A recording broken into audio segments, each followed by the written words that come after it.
Bulletcast for life.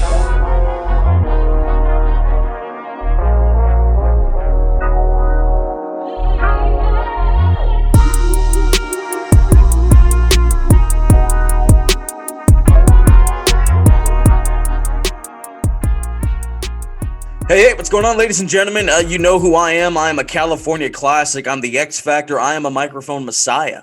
Multiple-time Bulletcast champion, but you know I never do it alone. He's my tag team partner, guys. You know he's the Jimmy to my J, the Tully to my R, and the Stevie Ray to my Booker T. Ladies and gentlemen, the host of the award-winning Under the Radar, host and creator of Curveballs and Chair Shots, the current reigning 12-time Bulletcast champion, the Canadian Destroyer, BT12, Brandon Tanguma. Brandon, it's Thursday. You know what that means. How you doing, brother? I'm doing okay, Phillip. It's Thursday, not Friday. That's a different podcast that I do. It's the Bulletcast. Can't wait to just get things started. Definitely not tired and exhausted because I've had a long couple of days of work that's been kicking my arse. But I'm here, Mr. No Days Off. You know, I actually listened back to you and Cindy's little dynamite recap out here throwing shade, saying I'm not Mr. No Days Off. Well, you know, I'm here. Oh, okay. I set that on End They Click too. You didn't hear that one? I can't listen to everything, okay? But I do. I can't listen to everything, but I still do. Oh, okay. I see. How'd you like the Dynamite recap? I mean, it was good. It could have been a little better if someone else was there. But I mean, do you want to hop on the one this week? Well, you know, the way my bank account's set up, it like takes a couple days. It's free. What are you talking about? It's just, you know, takes a couple days to get from my checking to my savings, and like the layover just kind of messes the Kevin. whole timing up. Okay, Kevin. Okay. You know. Did you? Who's texting me? Oh, somebody texted me. Did you just watch that stand-up? Is that what's going on here? No, I just remember things. Okay. Got a deep memory bank of dumb throwaway quotes. I was about to say you're 10 years too late, but I mean it's still funny. Kevin's great. I love him. Yeah. Oh, of course we have to promote Dave Chappelle better. No, we already know that answer. Like if you want to talk to me about comedy, like you want to talk some Bernie Mac, we can talk some Bernie Mac. Bernie was great. I love Bernie. You know how many times Patrice O'Neal, former WWE creative writer. All right. Yes, he was a good buddy of Sam Roberts. Absolutely. But no, are you a Bernie Mac fan, Brandon?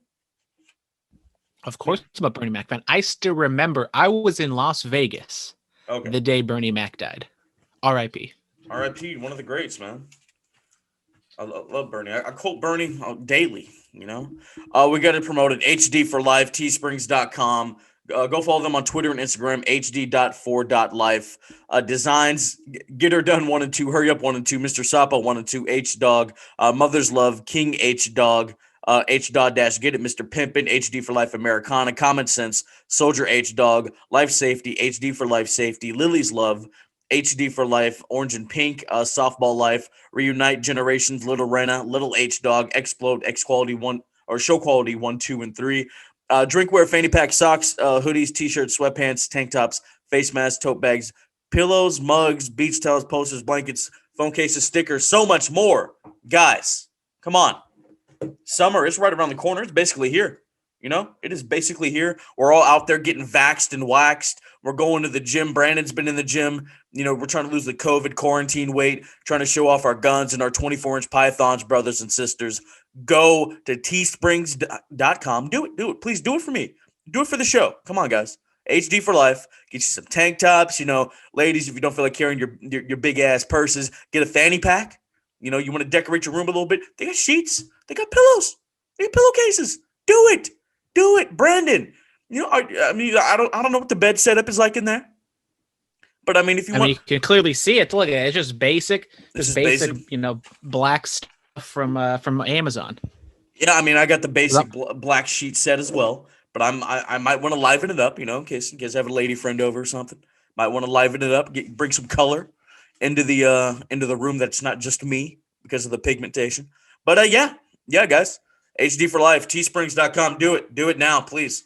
All right, guys. Big news: SummerSlam, Las Vegas. It's in the Las Vegas Raiders Stadium. What's the name of the stadium, Brandon? Alliant, something. Allegiant Alliance. It's the Death Star. It's Dun the dun. yes. I mean, it's on a Saturday, which is different. I would have loved to go, but I'm most likely going to be in New Jersey doing some GSW stuff on that day. So as far as that recap goes, that's going to be a little late. Sorry, guys. I know. It's the biggest party of the summer. Yeah, but they want to pull out all the stops. It's heavily rumored that Cena versus Roman is supposed to be headlining. There were rumors of Brock coming in to go up against the Almighty. Hopefully he's still WWE champion after next week's Hell in a Cell. But yeah, what are your thoughts on Las Vegas, man? In the stadium, they're looking to pull some SummerSlam '92 stuff with 80,000, dude. Yeah, I mean, we heard rumblings that Vegas was kind of the leading candidate for SummerSlam, and then there was other things that talked about maybe it wasn't going to happen, but ultimately everything panned out the way we thought. Saturday, Las Vegas. I'm kind of conflicted because I'm kind of excited, thinking about possibly going to Vegas to watch the show because it is on a Saturday.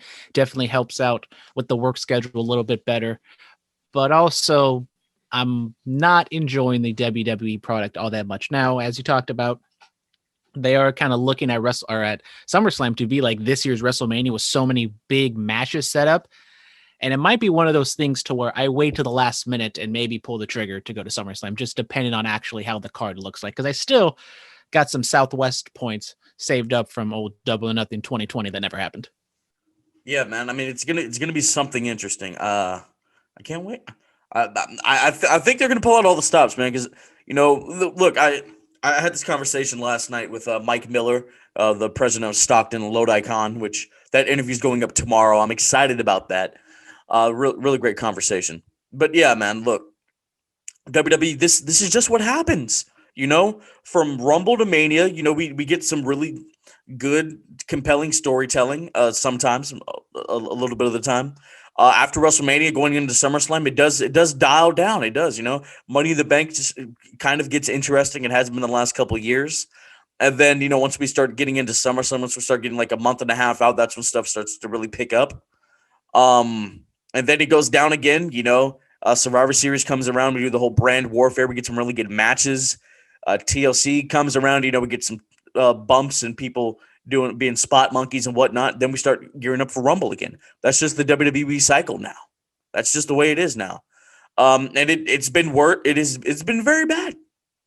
It's been very bad. I mean, it's not like what it was in the 90s where everybody had a working gimmick, you know what I mean? But no, it's just the matches are good, but like the story, as far as that goes, it just doesn't make any sense. Like I don't understand why Shayna Baszler's feuding with a doll. You know what I mean?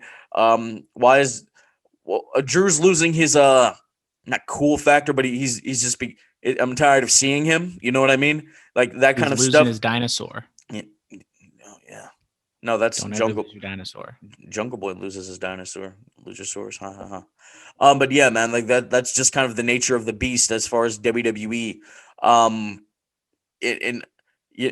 I don't know, man. I don't know. Yeah, I mean, it's really bad right now, and we'll talk about the Raw recap and a little bit of SmackDown. But I mean, this product is not very good right now, and I know there's still the pandemic going on. I don't know how many people are going to be willing to travel to Las Vegas to go see this show. They might be kind of like me to where they hold out to the last minute. But yeah, expecting a full complete house of however many, can fit in that stadium, like 70,000+ at the current moment with the way the product is, I do not see that happening. But with them going on the road in July, I would believe, the hardcores will come out, or maybe they scare away the hardcores. And it's like, people are going to want to be back. So it's always, I don't know what to expect in July, but I also expect that the crowds will definitely voice their opinions, and Vince and WWE will be in for a rude awakening when some of these things come along. I said this on In the Click. Go check that episode out, the most recent one. We desperately need the part-timers at this point in time. We need them. Look, there are three matches I know that can get a nice sized crowd, and the promos will and just even just physicality will carry themselves. On Raw, you do Lashley versus Brock for the world title. On SmackDown, you do Cena versus Roman for the Universal title. Now we've seen Cena Roman before, but Brandon, weren't you at the No Mercy in LA? I was thinking about it. Okay, but you I didn't didn't go. pull the trigger. Okay. Well, I mean, given Roman's character now, and John, he's John Cena. I mean, we all know the promos they're gonna be good from John, and Roman. He's at a different level right now. That's going to be good. On the Raw side for the women, you do Becky versus Rhea. You do Becky versus Rhea. I mean, why not? Why not? But then what do you do for summer, or what do you do for WrestleMania? You're blowing your load on all these big time matches. Well, You still got more stuff, around there's still more shows to produce. well, WrestleMania. I mean, that's quite a ways away. They'll figure something out. I mean, what? Technically like 6 months away in terms of like the actual build to WrestleMania. I mean, yeah, but the build to WrestleMania doesn't start till like after the Rumble. Exactly. So like you'll be fine. You'll be fine. It will be fine. You said it that they desperately need the part-timers back, which I agree with, because the way they are treating their main roster is just deplorable right now. There's only there's a rotation of how like on Raw, there's like 8 people that are just filling up all 3 hours, and that just is not good television. And well, here's the thing. Apparently the draft is supposed to happen a week after SummerSlam. So, I mean, so it'll just be a different 8 people filling up 3 hours of Raw. I don't know. I've heard Sam Roberts say like put Riddle on SmackDown and him and Roman could. Well, I think the matches would be really well, and Roman probably wouldn't even give him the time of day. Like, But what would you feel about that? Riddle versus Roman. How would you feel about that? I'm the big Riddle guy on the podcast, but right now I just don't know what they're doing with Riddle and Orton. They're kind of leaning to maybe a baby face, fun odd couple tag team, but you could also see Riddle kind of joining the dark side and going more heelish with Randy. But just the dynamic of Roman and Riddle with the character he has right now, I don't think that's good for Riddle, because he is such like a loser, like a lovable like a loser in terms he's winning matches, thank God. But well, I mean, he didn't win this past week, but he's just a weirdo and he's an idiot. That just isn't going to mesh well with the Roman character. Roman is just going to bury him, not like maybe literally in terms of brushing him off or anything like Politics that. or But promos and everything of that nature. It's just kind of everything on the main roster right now. It's just there's like a couple people that you can see in big time matches, and Roman is like on such a different level right now that it's hard to see anybody on the main roster, get elevated to that, because they're so low on the totem pole right now. Yeah, well, we thought Big E was going to be the guy, but that hasn't really panned out. We don't want to do Kevin again, so I mean, it's interesting. But I mean, with the whole SummerSlam thing, like I said, bring the part timers in, man. Like that's what you're going to need if you want to do a nice size crowd. You're going to need to do something like that. Now, as far as WrestleMania, you'll worry about that once we get there. Once we get like a month or so out from the Rumble, you can start worrying about those potential plans. I mean, for Roman, I say Dwayne. I say Dwayne at the upcoming WrestleMania. Possibly, man. Or given what could happen, things could be shaken up. There are going to be things looming around. There's going to be the Money in the Bank briefcase that's going to be looming around. We don't know which brand that's going to go to. We don't know which superstar from which brand is going to win the Royal Rumble. There are all those elements, and there's the Elimination Chamber. There are a lot of the elements that are going to be playing into the perceivable booking future of the Universal title and Roman's character and the WWE title as well. I just find it interesting. I mean, things will pick up, because I mean, if you can keep the title on Bobby Lashley, because we don't see Roman losing the title. You could do the whole what is it? The whole champion versus champion thing. It'll be compelling. Lashley could take that loss. It won't really hurt him. if he loses to Roman. But yeah, we're gonna have to wait and see. They need to bring in the big names. They need them. I can't wait for the Cardi B Sasha Banks match. No, no, stop. Well, speaking of SmackDown, the Usos had an opportunity to win the tag titles for a seventh time. Um, yeah, Roman opens up the show with a promo like he normally does. The Usos come out there and he tells them, "You guys better win. Like, don't embarrass me. Don't embarrass the family." Matches, decent for whatever. I love the spot of the Ray going for the baseball slide to the outside and Jay Uso catching him with a Samoan drop on the table. I thought that was creative. That was a really creative spot. Anyway, Jimmy gets pinned, but his shoulder was up. And so, they go to Sonya Deville and Adam Pearce, and we get a rematch for later on in the night. And looks like the Mysterio's about to win again. And Roman comes out of nowhere, Superman punch to Dominic, throws Ray over the barricade, just lays out the Mysterios, And I really, and after, before the second match, they're in Roman's quarters, and then Roman calls Jay Jimmy, and he's like, "But I'm Jay," and Roman's like, "Well, at this point in time, it doesn't really matter now, does it?" I thought that was very powerful.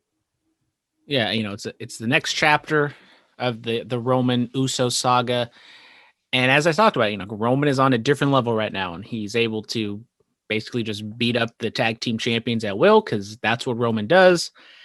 And now they're going. This was always kind of the issue with the Usos kind of getting back together because Jay, right? Jay's the subservient one. See, I'm just like Roman. It doesn't main event Jay Uso.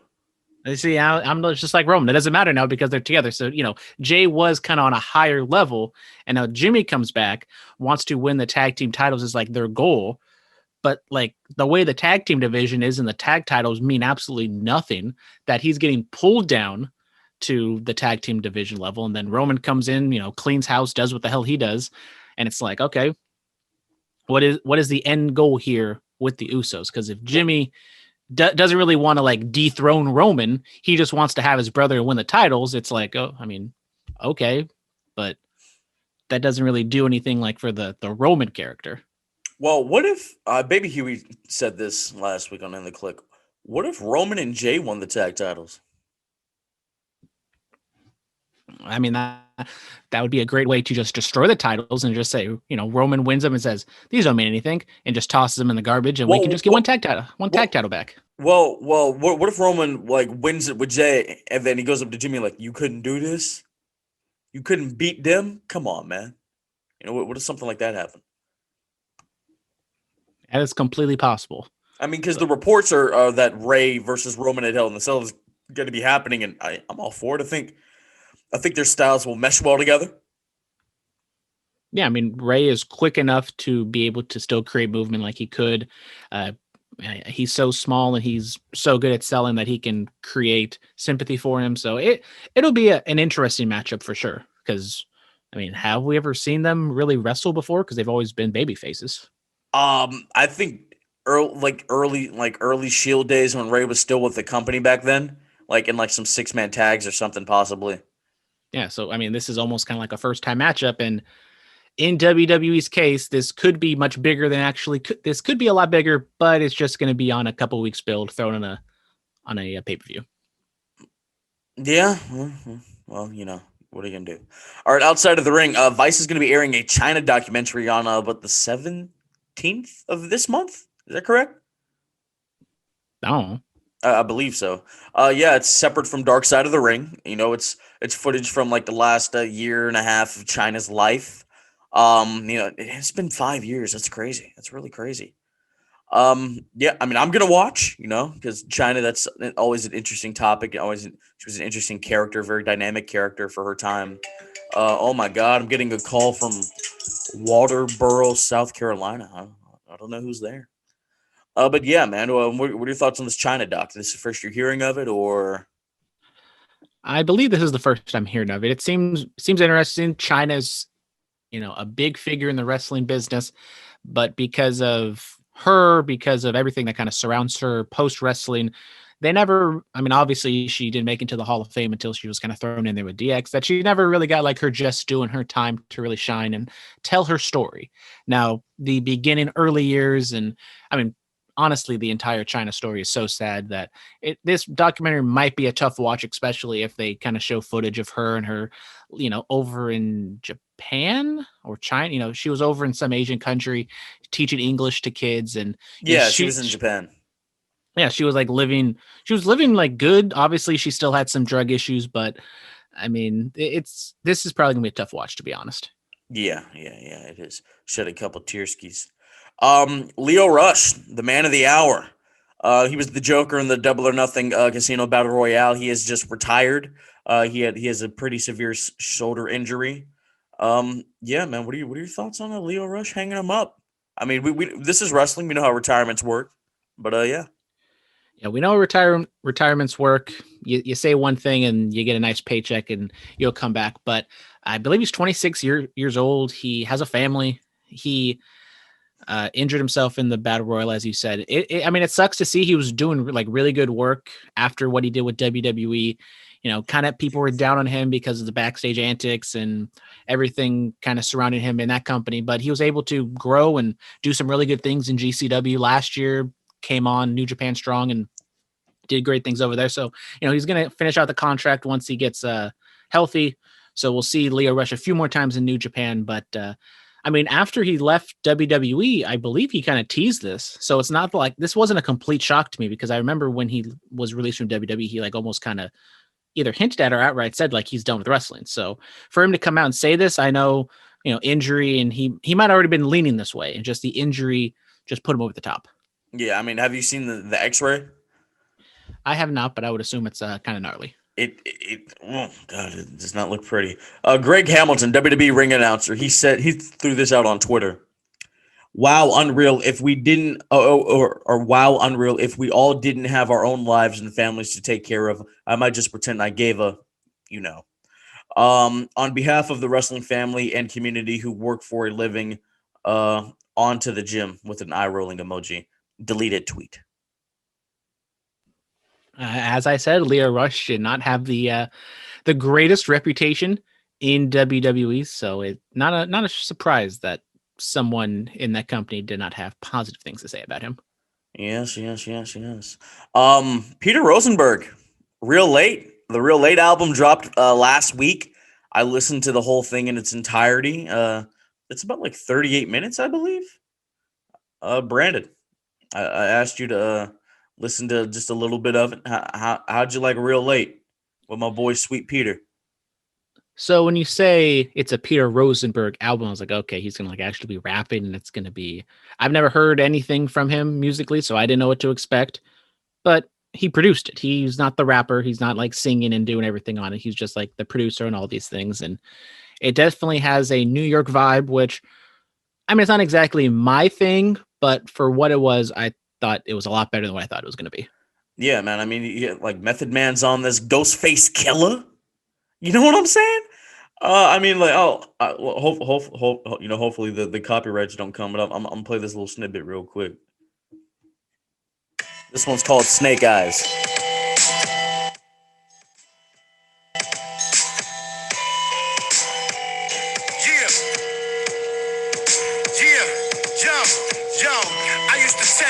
All around a nigga jaw. To watch Flair put iron chic in the figure 4. Two little niggas holding, going, sticking liquor stores.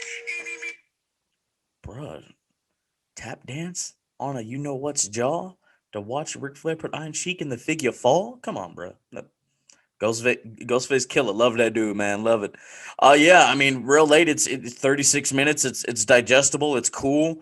There are other songs I like from that album. I mean, it's nice, man. Shout out to Peter, my guy. He's doing it. Like Snake Eyes, Mind Over Matter. I Want It All. Just some. It's people put on Twitter like it's a love letter to underground hip hop, and yeah, I think that's the best way to describe it. So shout out to Peter. Congratulations, my guy. Inside the ring, WWE is going to be resuming house shows coming up in the very near future. I don't know what that exact. So when you mean house shows, do you mean like the full loops, or do you mean like occasional tours? Because that's completely different things. I don't know yet. That is yet to be revealed. The cities haven't even been revealed yet. So I guess once the cities are revealed, you'll see like if it's a loop or just an occasional pop up here and there. But house shows they're very important to the character development of the younger talent.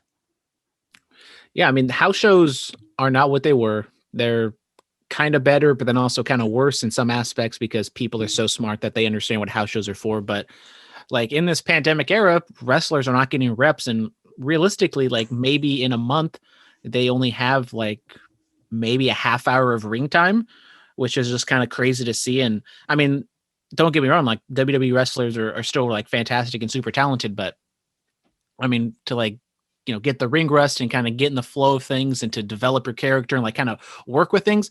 Vince and people aren't going to let you go out on Raw and SmackDown and just like, free ball it. So like when it comes to house shows, as much as I don't really like going to them, like it is kind of fun because the wrestlers kind of let their hair down. You know what the results are going to be, but it's a different environment. But I also, for like the health and safety of the wrestlers, I don't want to see them go back to 200 shows a year, 5 shows 5 shows a week, anything like that. But I think kind of sporadic kind of tours and loops here and there, kind of connecting like maybe, up to a big show, kind of to hype that or whatever. It makes sense. So the WWE landscape coming out of the pandemic is going to be very interesting to see because they're making so much money from television. They don't need house shows. Honestly, like they get they get some ticket sales, but most of it is going to come from like the merchandise and everything else. Yeah, it's going to be interesting to see. Zicky Dice, AEW Dark, friend of the show, friend of the pod, man. I mean, come on, man. Our streak it's great. Our streak is great. Better than the Undertaker's. I mean, the first time I interviewed him, wins the NWA television title. I'm looking at my replica. Second time, it goes on, AEW Dark. Hopefully gets signed by AEW. This is what we do, man. This is what we do. Congratulations to Zicky. I mean, he's super talented, to be honest. I didn't really know about him until we did the interviews. And if he makes it, he's really talented. Maybe works a little bit more in the ring. But my only question is that AEW roster is getting a tad bit bloated. And not saying they're the exact same gimmick, but I look at someone like Joey Janela, who is, one of the best indie wrestlers in the past few years, and they just don't use him at all. So you got to watch Dark, my guy. For what? Some squash matches and for him to lose? He wins. He wins on there. Okay. I mean, who do you have a match with a couple days ago or a couple weeks ago? Was it Paige? Bro, that was fun. Maybe they should just have a Dark championship. No more championships. I mean, you'll never see it. It'll be on AEW Dark. And Dark Elevation. Yes. There you go. Yeah. All right. Camille. She was the heavy. She was the China to Nick Aldis's Triple H when he was really at the high as being the NWA champion. She just wins the NWA Women's Championship. She defeats Serena Deeb. And strictly business. They have the NWA Women's and World titles. Yeah, it's nice to see because back when I used to watch NWA a little bit, I kind of saw her be kind of the silent heavy or whatever you want to call it with Nick Aldis, and you could tell like she has a good presence about her. The crowd kind of liked her. She's a beautiful woman, and Nick Aldis, maybe treating her a little less than ideal, but I mean, she finally gets her chance and she wins the title. I don't think this means she's going to show up on WWE anytime soon, but or an AEW anytime soon. But yeah, you never know. Yeah, you never know. Yes. So the When the Shadows Fall pay-per-view happened. Also, Mickie James popped up. And she and Billy Corgan announced an all-women's pay-per-view on August 28th, 2021. And then the next day, on the 29th, will be the 73rd anniversary show for the NWA. So, I mean, they're looking at being progressive, man. Yeah, nice to see the NWA is definitely coming back strong with all these different shows. I would assume it's going to be in front of crowds. And, I mean, it's nice. I mean, as much as I don't watch it, I enjoy or I kind of appreciate kind of the aesthetic and everything that they're doing over there. And, nice to see that they're doing an all-women show.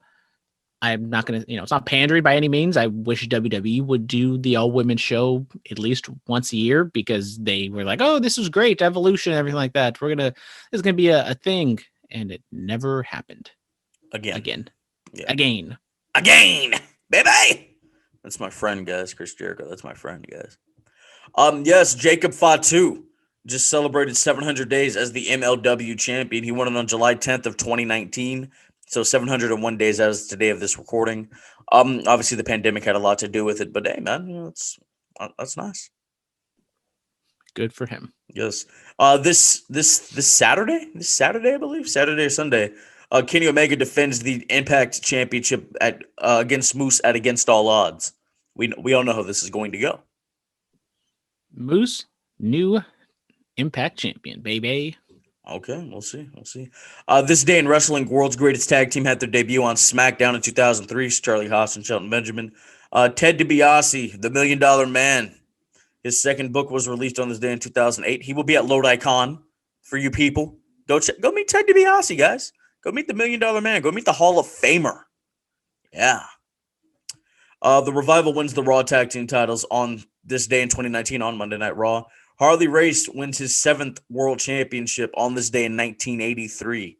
Defeats Ric Flair and I believe St. Louis. You have any thoughts about the things that happened on this day? Do you see clearly Bitter Place and A Broken Dream? Not really. I mean, we don't have like a bunch of Raws and Nitros to talk about at pay-per-views like we normally do, but some historic things like Harley Race. Shout out to DiBiase, $1 Million Championship coming soon. Yes. Met Ted DiBiase at WrestleCon 2015. First wrestler I met for the weekend. It was all right. I was kind of tired because I think I met him at whatever, like 8 o'clock, 9 o'clock in the morning. So okay, that was fun. Did he give you the laugh? No. I was, if you think I'm awkward now, I was even more awkward 6 years ago. I guess. I guess. Well, I've known you for a long time, Brandon. Was it 2015? Yeah. Those Chabot days, man. I was making a long trek to Merced, California, and I just randomly pulled out my laptop because I was like, you know what? I'm bored.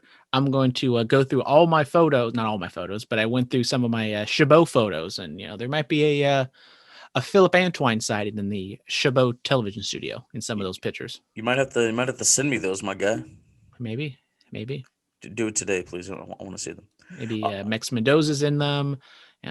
Maybe I'm not in them, but there's some memories in there. Mex Mendoza, former Bulletcast champion.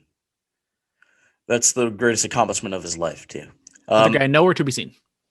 Yeah, in Brightest Day X, Mr. X. I love how he did that. He just embraced it. I love it. He says it's nice to see that Bret Hart is in a good place in his life where he's let go of all the resentment and anger. Yeah, the A&E doc, I watched that. It was really good. And I'm a Shawn guy, but the Bret doc was really good. And Vince to say, well, that was a champion.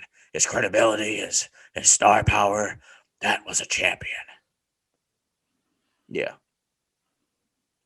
I have some fun calling Bret Hart overrated, which I still think a little bit. But, I mean, great documentary. I mean, he has a great story to tell. I don't know if I'd say roll my eyes, but I question that he's let go of all of his hate because he's still a little prickly at old Goldberg. But, well, I mean, yeah, the guy ended his career. I'd be mad too. But if he said, let all the negativity go from the screw job. Okay.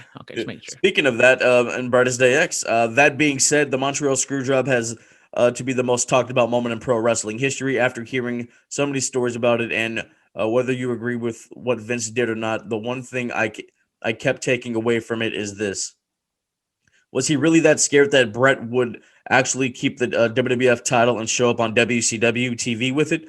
Bret Hart, a man who had the utmost respect for the industry and was ready to leave on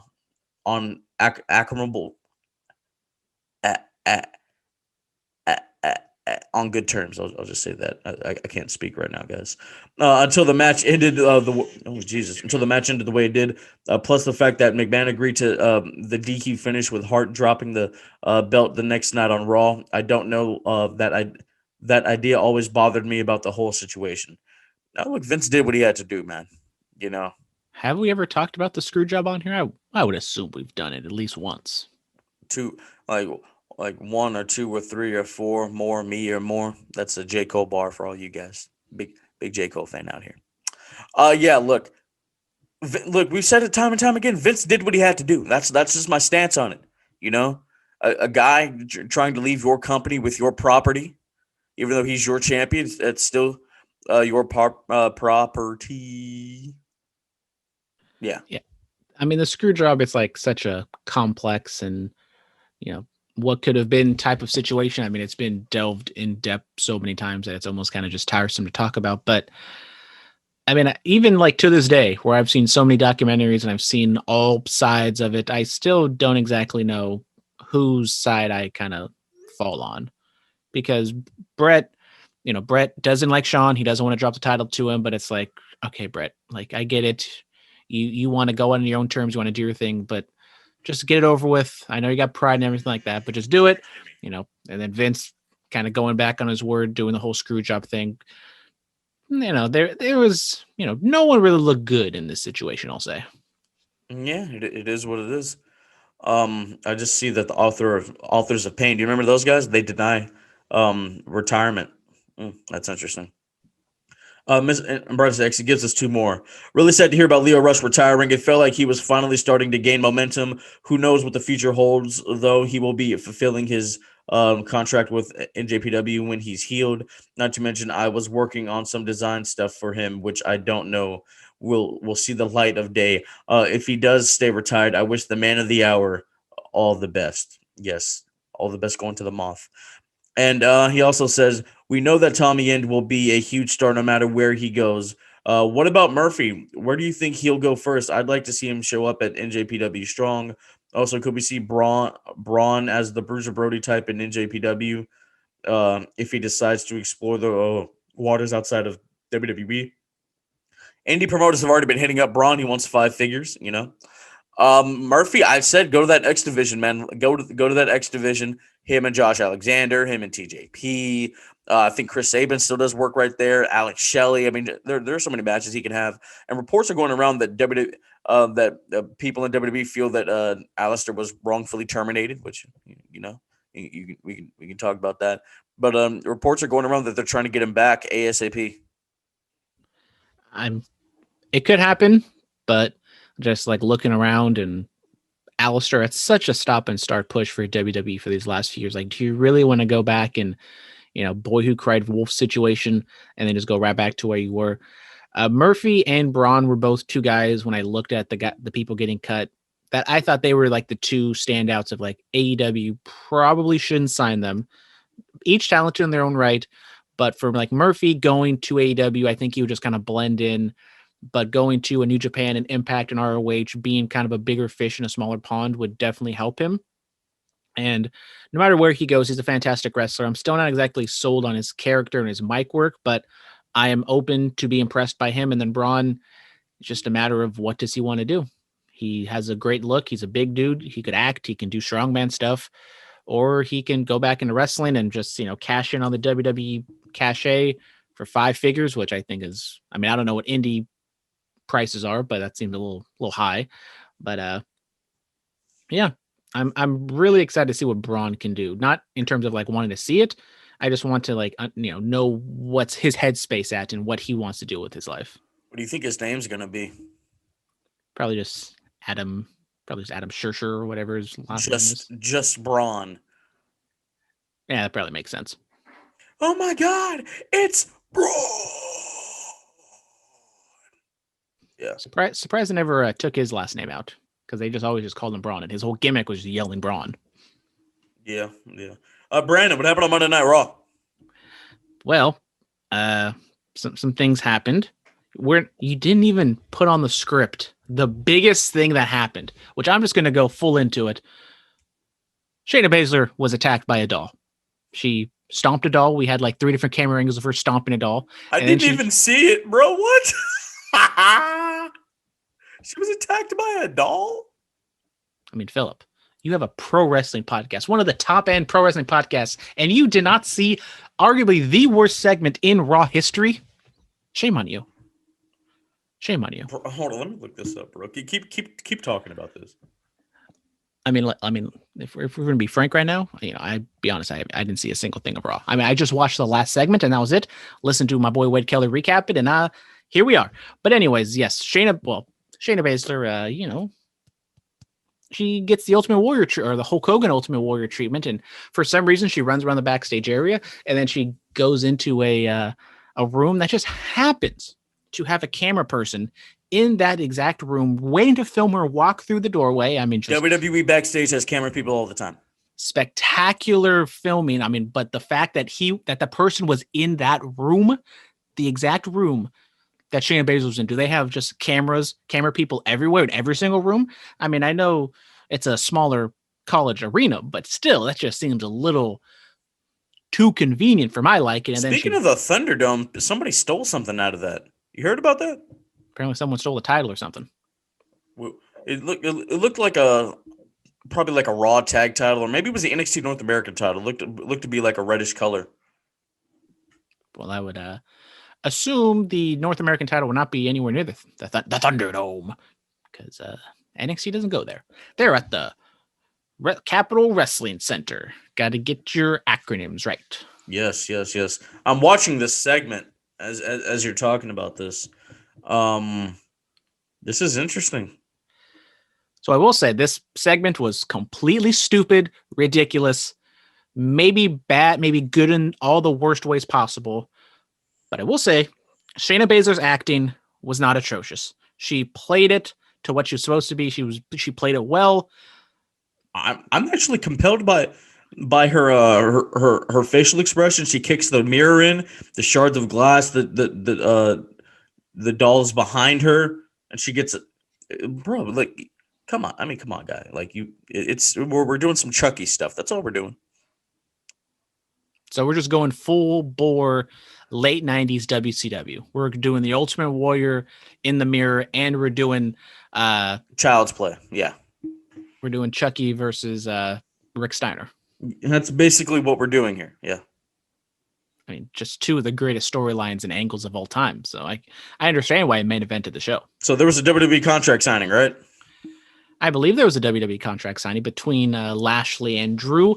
And this one set up the Hell in a Cell match between the two.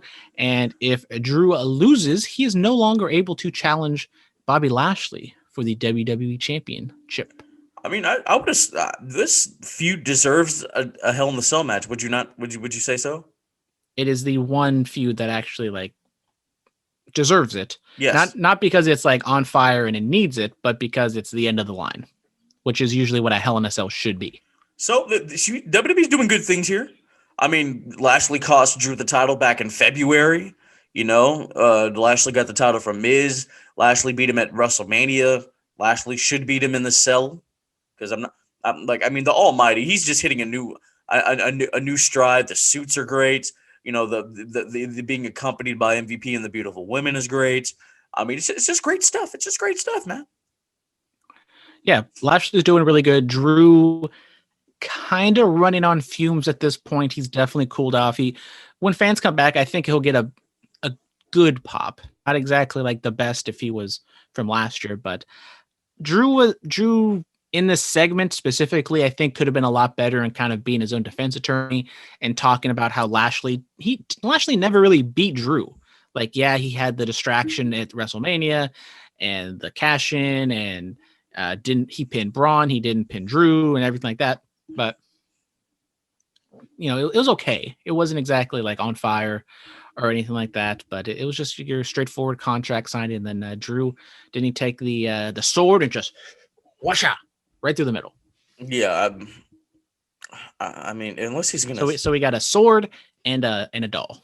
Unless he's gonna stab somebody with it, I want to see it. I mean, you don't stab someone with a sword; you decapitate them. You can stab somebody with a sword. I mean, you just go. Back in the day, all those hundreds and hundreds of years ago, people weren't getting stabbed with swords; they were just getting decapitated. That's what you're telling me. I mean, when it's that big of a sword, you could just all or nothing. It's kind of hard to wield that thing around with any speed. You see, like if you know what you're doing, you can shank somebody real quick and give them a nice gash or something. You're not shanking someone quick with a 2-foot long sword. Yes, you can. From the motherland of Scotland. If you know what you're doing, you can do that. But not quickly. Yeah, but if you know what efficiently, but not quickly. If you know what you're doing, yes, you can. You have to be a sword master. A swordsman? Yes, a swordsman. Absolutely. Kofi and Biggie, not Kofi and Biggie, Kofi and MVP had a segment, correct? Yes? They did have a segment to where MVP was, kind of whispering some things into Kofi's ear, kind of talking him up. Very similar to what he did with Cedric Alexander all those months. Feels like years ago. And possibly setting something up for maybe, Kofi leaving the New Day or joining whatever MVP and Lashley call themselves now. Bro. I don't know. Bro. He told Kofi Mania ended because you let it. I was like, damn. I felt that. Yeah. So where does Kofi go from here? He beat Matt Riddle in pretty good match. I would say maybe the Woods Riddle match was better, but where do you see Kofi going? He's kind of like the loose string hanging around, especially if this is the end of the line for McIntyre and Lashley. I don't know. I don't know. AJ Styles said cap quite a few times on Raw. That's a cap. That's a cap. That means lie. I actually chuckled at that. I was like, so WWE ruined the word drip, and now they're going to ruin the word cap. Apparently, they filed a trademark for drip stick. Did you hear about that? I have not, but yeah. Oh my God, this is gonna be John Morrison's new finisher. He hit him with the drip stick. Yeah, they didn't ruin the word cap. It was one time. It's not like he's gonna say it all the time. I mean, that's what we thought with Johnny Drip Drip, and here we are. I mean, to be fair, like I'm surprised they haven't just gone to the Urban Dictionary and just been like, okay, we'll throw that word in a promo tonight. I'm surprised they haven't done that yet. I mean, that's kind of what they do. They always throw in like random pop culture references that don't really mean anything, that don't really make sense. Besides drip and cap, like when? Like all the time. Give me an example. I'm not saying like words. I'm saying like moments. Oh, I'm talking referencing like the Grammys or the Oscars or something, or the Super Bowl if it happened like the day before, or things like that. I'm talking about the vernacular. Well, you got to use your Colt speak. So yes.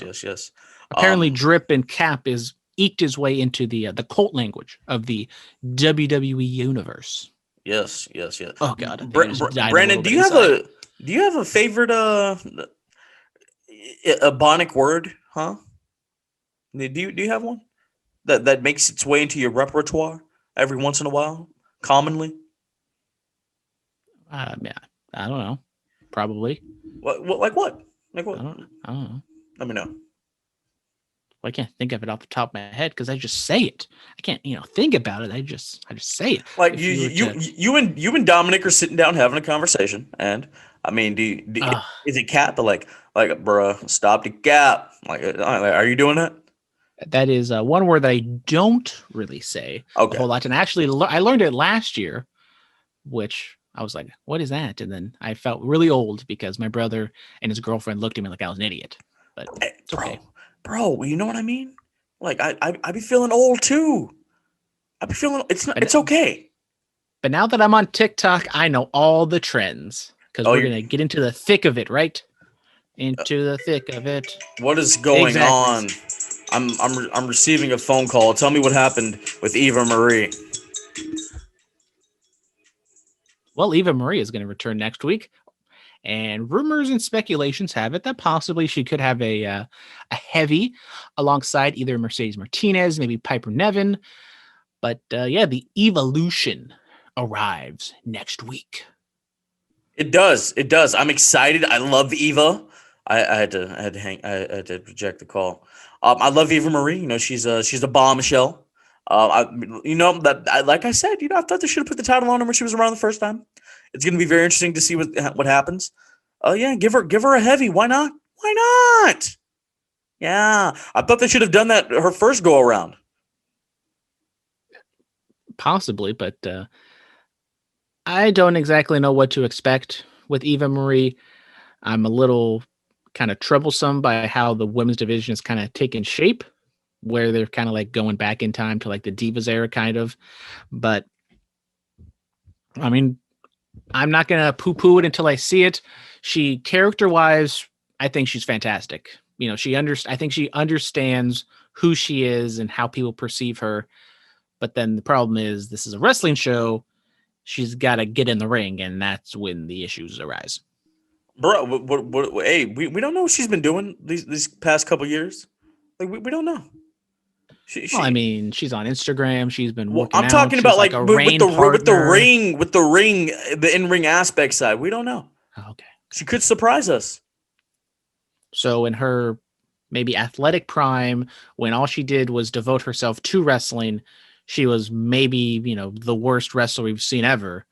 But now that she's, you know, aged a few years, taken some time off, done some other things, and it was like, oh, I mean, she's in better shape now than she was back then. True. So, I mean, we don't know. But if she was like, you know, a wrestler a few years ago and she was the drizzling, you know what, is the athletic ability going to really make it that much better? Yes. I mean, look, there are worse wrestlers than Eva Marie. Like? Psycho Sid. Yeah, no, Psycho. I mean, he was bad, but he had his moments. I mean, Kali's always the easiest one to go to. I mean, but let me, you know, like I think we should do like a whole thing about worst wrestlers ever. I think we should do that after we do the worst NXT call-ups ever. I'm really, I know we should just recap all the call-ups, man. I think we should. Let's be honest, all the call-ups are the worst call-ups. No, Sasha, Charlotte, Becky, and Bayley, they were fine. Huh? Bianca's doing pretty good for herself. Yeah, exactly. We'll really dive into that one at one point in time. And Jeff Hardy defeats Cedric Alexander. Good for Jeff Hardy actually getting a win. Got some talking time. Not the best, but it's exactly what you would expect from Jeff Hardy. Cedric not yelling at the top of his lungs. He's actually kind of whispering and, you know, being cool, calm, and collected. That is nice to see. So kind of maybe Cedric is the new legend killer. He's feuding with Shelton, and now he's feuding with Jeff Hardy. Yeah, that's just the way it has to be. All right, guys, NXT Takeover in Your House 2 is this Sunday on the Peacock. So here we go. Mercedes Martinez versus Xia Li. Title not on the line because, you know, Brandon doesn't want to defend it. Yeah, because I'm a chicken. Yes, absolutely. Yes. I'm looking at the title right now. It's absolutely gorgeous. That's my title. Don't look at it. I'll look at the NWA title over there then. There we go. So, I mean, Xia Li, she's been gone for quite a bit. Maybe it was COVID related or whatever, just creative is nothing for you, but she returns. Mercedes has been doing some pretty good work on the mic post the title loss. And I'm intrigued to see what these two women can do. Xia Li is an undersized heel. Mercedes is kind of the heel that's now turned face. A little oversized, but it'll be fun. I'm gonna expect Xia to get the win here unless something happens to where they've lost all faith in her. But I'm gonna go with Lee for the win. Okay. I'll go with Mercedes Martinez. I like her. I was a fan of hers before she even came to WWE. Yeah. So I first person to jump from AEW to WWE, right? Yes, that's actually true. She was in that. She was in the Battle Royal at Double or Nothing, right? Yeah. There you go. Yeah. You see, she's the first one. Shimmer standout, lover. Cameron Grimes is going up against L.A. Knight for the affection of the $1 Million Man Ted DiBiase and the $1 Million title in a ladder match. This one will be it'll be different, definitely. The LA Knight, he came into NXT and we were wondering exactly where they were going to place him. And I think he's definitely kind of firmly established that he's kind of a mid to, you know, lower mid card type of act. And Cameron Grimes and DiBiase have been feuding for the past couple, like, I would guess months at this point, but I would expect Cameron Grimes to get the win. Both of them, both of these guys are kind of losers, to be honest, and they're trying to fight over the affection of Ted DiBiase. But I'm going to go with Cameron Grimes to get the win. I don't know what he does with the title. It'll be fun to see what they do with it, because I think Grimes he's been doing some good work, maybe running a little thin with the shtick with DiBiase, but maybe adding the title can add a different dimension. I think to it. LA Knight should win. Who's your favorite $1 million champion? There's only been 4. Andre the Giant. He was never $1 million champion. Ah, dang it. I thought maybe he just, gave it to him for a little bit. DiBiase, Senior, DiBiase Jr., the Ringmaster, and Virgil. I mean, we all know what the Ringmaster became, so I just, I gotta go with my boy. What? Oh, hell yeah. I think LA Knight should win. I think it'll be different. I've actually held a replica $1 million title. It's beautiful. I might have to buy one for myself. I might have to make that happen. We're making all this money from the Bulletcast. We're just going to go full bore and get a real one with all diamonds. Real diamonds. WWE, bro, they've been doing this thing with these replica titles, like the dual plated, like a new era of replica titles. Have you seen these? Not really a title guy, to be honest. But really? I mean, but the Bulletcast title. I just hold titles. I don't buy them. Oh, okay. I earn them. Okay. I see. Uh-huh. Also, we have MSK and Bronson Reed versus Legado del Fantasma. Winner take all. Winner does take all. This is interesting, but I'm going to go with the champions to retain. You could maybe tell the story of, maybe MSK losing the titles, and that's how you take it off Reed. But Reed hasn't really done anything as champion thus far. Like, yeah, he kind of has a feud with Escobar, but it's more just him being MSK's buddy more than anything. So I'm going to go with the champions to retain, and probably a fun, all over the place spot fest. Absolutely. I'll do that as well. But I do want to see Escobar climb the ladder, eventually win the North American title, hold that for a 3 to 4 takeover stretch, and then go to the NXT championship. Yeah. Raquel Gonzalez defends her NXT Women's Championship against Ember Moon. I got Gonzalez to retain. Yeah, I'm going with Raquel as well. Kind of a thrown together match. I mean, this entire card is kind of thrown together, to be honest. I mean, Cameron Grimes and LA Knight is honestly the best built match in terms of a story and kind of long-term planning, it seems like. But Raquel, she's going to get the win. Shotzi is kind of waiting in the wings. Who knows what she's going to do? Maybe she shows up. She's injured. I know, but you never know. Maybe Shotzi, she's ballsy. She'll just come out and attack everybody. But Raquel, I mean, she's going to continue to win until maybe Dakota Kai turns face or something. I don't know. Possibly.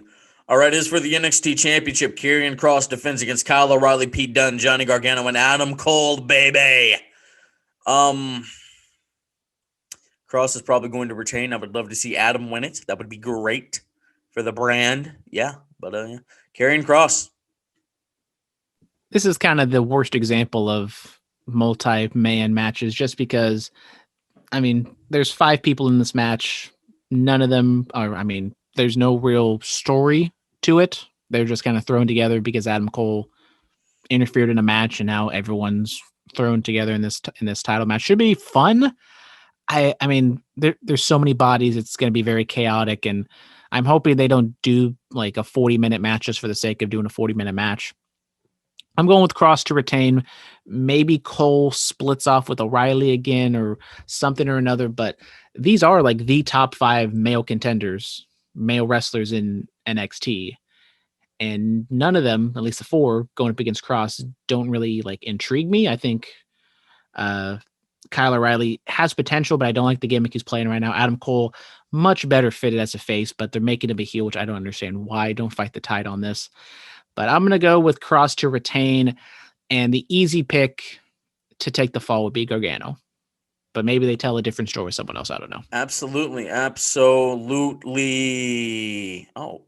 what is that? All right. Superstar Spotlight. Who do we got? I'll wait for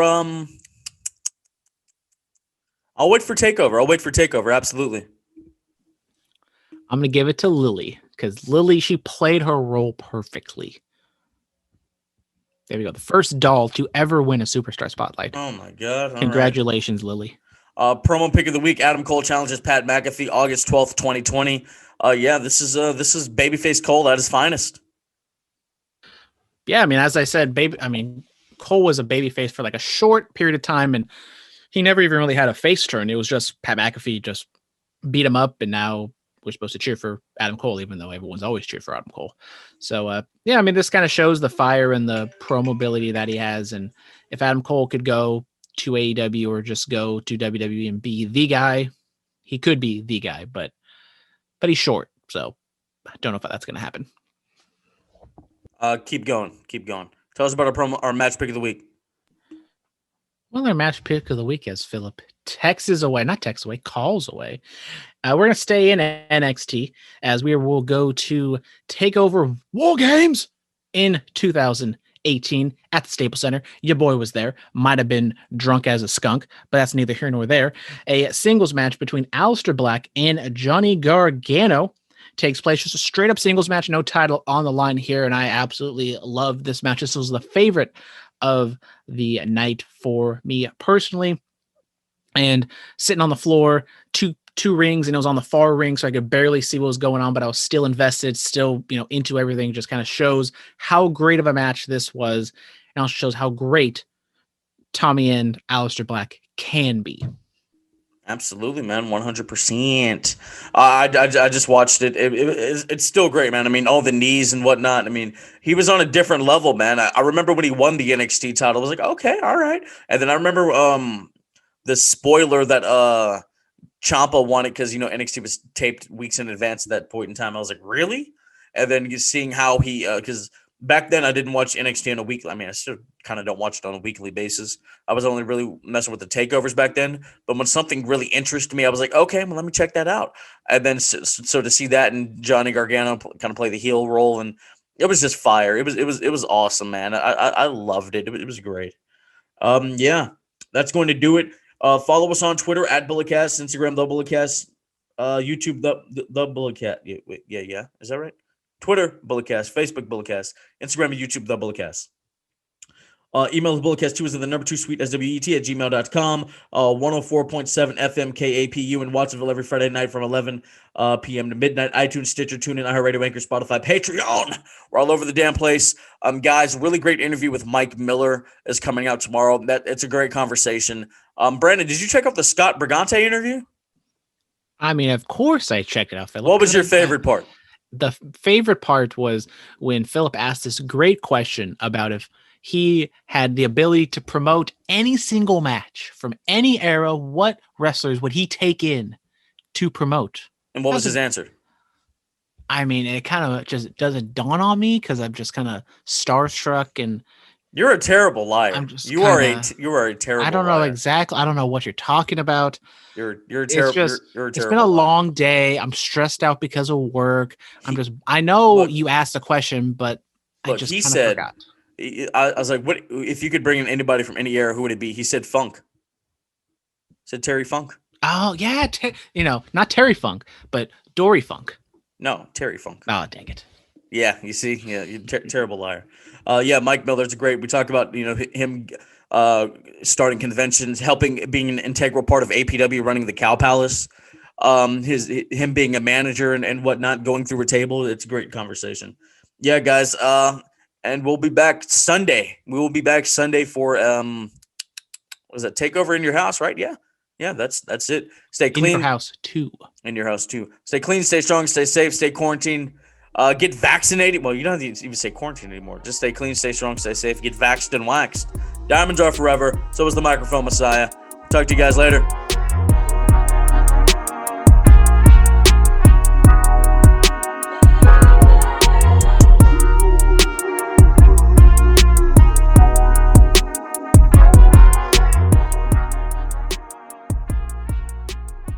This has been the Bulletcast. Thank you for listening.